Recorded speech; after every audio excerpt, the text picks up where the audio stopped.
Poslední akci před svou plánovanou zimní odstávkou provozu nabídl jablonecký městský plavecký bazén. Jednalo se o originální večerní maraton v sedle kol. Netradiční obrázek se naskytl návštěvníkům jabloneckého městského plaveckého bazénu, když kolem něho byla rozestavěna spinningová kola.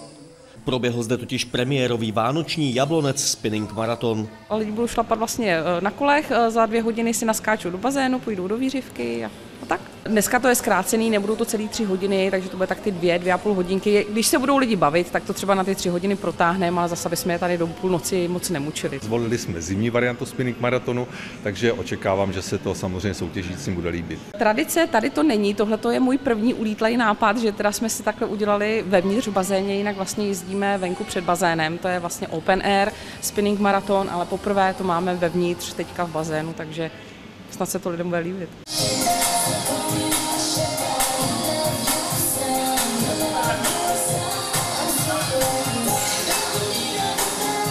V roce 2013 organizátoři slibují další spoustu podobně bláznivých nápadů a k tomu v květnu také venku před bazénem již citovaný tradiční open air spinning maraton.